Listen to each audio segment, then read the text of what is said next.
Vanguardians. The force is with you, Vanguardian. Welcome, Vanguardians. The power is in the soul, the spirit of Vanguardian. What up? What's up, YouTubers? Vanguardians and Vanguardian land. It's the Grandmaster here. Give you a few tips. Get your dog training onto the right track. Let me show you how this goes. Let's do it again.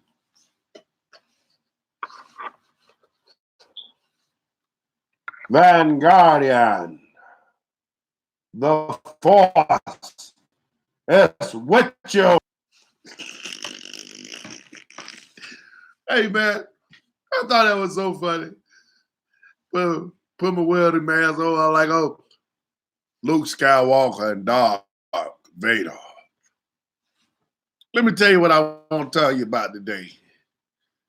I am so fired up with this YouTube. Before we get started, I want to say one thing to you. This is where I give you information about dog training. I'm still sick. Rashid. What's up, brother? You new to my channel? You impressed? Don't never call me on the cell phone, ask me about no dog training. Cause you ain't gonna like me after that. Cause I don't talk about dog training on no phone. I sell dogs on the phone. I'm sick. Y'all gotta forgive me. I got bronchitis. Chronic asthmatic bronchitis. Now listen, before we get started here, I want to say two things. This is where I tell you guys all the informational secrets of the Grandmaster himself. The Grandmaster Secrets is right here at the tip of the keyboard. Looking to my mask and find the answers to all of your doggy needs. Okay, we talking about socializing, when to stop socializing. And I want to give you the honest answer that I can give each and every last one of you when referring to socializing. This is honest. Socializing is exposure. Exposing the dog to people, places, and things in the world. And you never know when a dog, if you have an adult dog, is going to freak out. So you're always taking him places and exposing him to things. Socializing isn't just letting people smooch on your dog. Oh, puppy, oh, I love you, puppy, good boy. Yeah, puppy, yeah, puppy. That's not just socializing. You know what I'm saying? Hey, Miami in.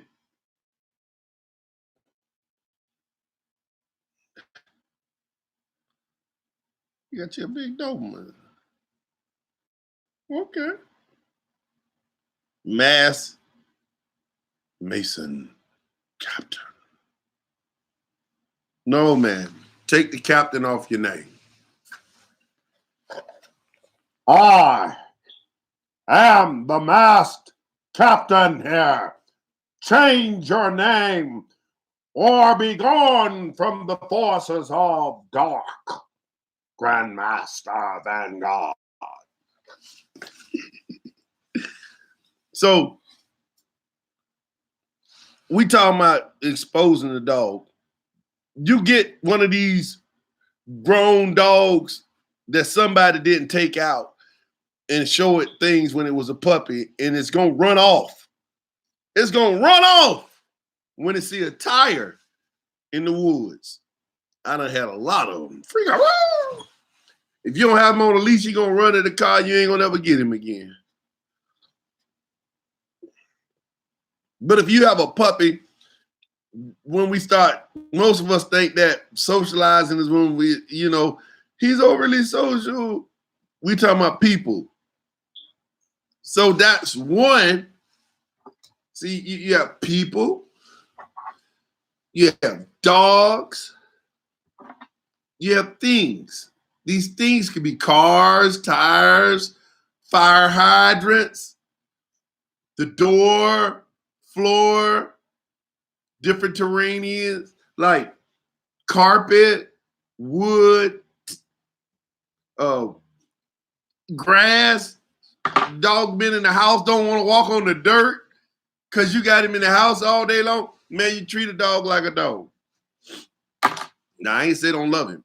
I said treat a dog, raise a dog like a dog. So, the better dogs are dogs that you see these guys have out here raised in the farm areas where they're around cattle and ducks, chickens. They kind of learn, excuse me, see all these different animals, and they learn they don't kill them, etc. So, that's exposure. That's socializing there. Somebody we say, my dog's too friendly to ducks. He's too friendly to ducks. He lays down with cats. Okay. Well, if a dog is going to be used for personal protection and training, I just think that that's an individual-based answer. And you think that your dog runs up to people and falls on the ground. Okay, well, now we see that he's doing that. Let's stop. See, that's when you start to modify your program, your socializing program. So now you start going in different directions. You see a person, you go in a different direction. You stop letting him go out to people or greet people without being asked to greet it. Now you have to train him not people, but all good to people. Really, if you want the truth, it's two things. That's not bad. Let me tell you why. Because if a dog likes people and loves people, you can take a dog like that and train it all kind of tricks, and it's going to perform around millions and millions and millions of hombres. You got it, senor? All those people the dog will perform around. But if a dog is terrified of people and never been socialized, when I say he's never been petted by humans, you jump out the car, say you sell him to a K9 unit, and he jumps out the car with that dog to test it. That dog is going,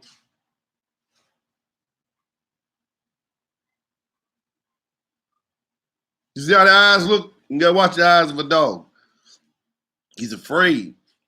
He did so well back at the compound. He did so well in your living room. But when he get out in front of people,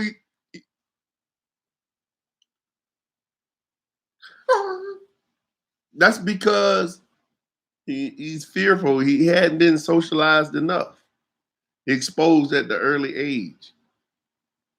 So he needs more of that. If you want a junkyard dog, you're socializing the people too. It's just that at some point you stop. So at that point when you stop, you start teaching him the game of bite, and that people just don't walk up to you. Because what he's not afraid of, he'll certainly hurt. Let me give you an example. Hold it.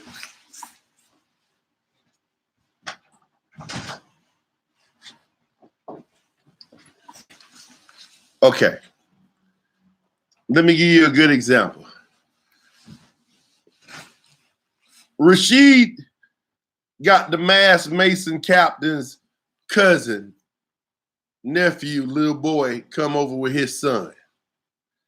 And he's afraid of him, but we want him to punch him in the mouth.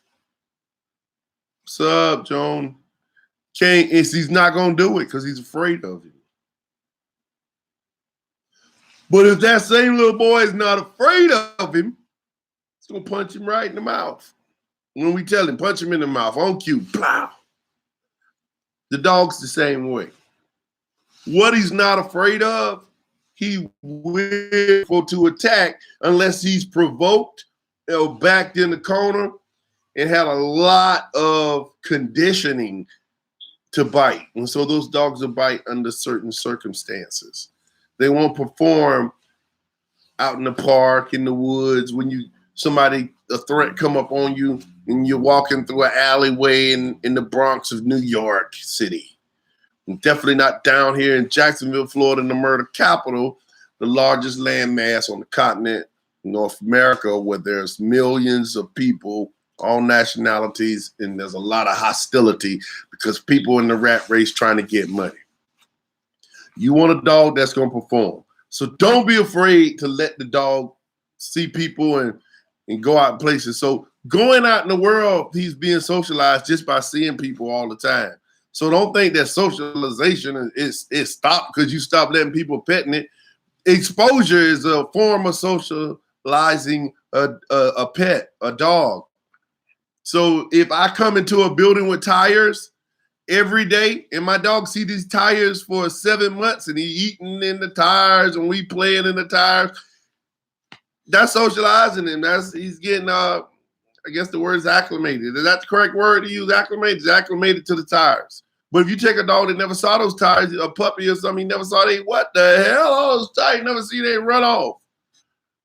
So if you take a dog out there with a crowd of people don't have to pet it. But he's exposed to those people, and those people he's saying, wait a minute, they don't hurt me? They don't run me off? You see? So socializing is an ongoing training exercise. And that's why we take them different places and play these different games and do these different things, because we want to socialize them, acclimate them, and get them, very comfortable in new environments and different settings. You don't have to let people come up to your dog and pet him across the head and give him a treat. When you start training, your training it's gonna show up, and the dog gonna let them know at a certain age, wait a minute, we don't do that. Yeah, but I think the best thing to do is just expose the dog. If you want to, depending on what your program is, if you want a junkyard dog, after you expose them so much, you stop doing all of that. You don't let people just manhandle him and reprimand him. As long as they don't punk him out, he don't respect them. It doesn't stop him from, it's because they pet him and stuff. Don't mean that it's going to stop him from biting them. Just make it easier for him to bite them because he's not afraid of them. And they never punked him out, so he know they not the ruler of his pack. They're not the leader, and they're not the boss. So, and yeah, I know sometimes I tell you people, don't let them pet your dog, yeah, but at a certain point, when your dog become a gun, you just don't give the person your gun loaded with bullets, you don't do that. You don't give the leash to them and tell them to walk off and all that dumb stuff that you see on TV, because this is not Hollywood.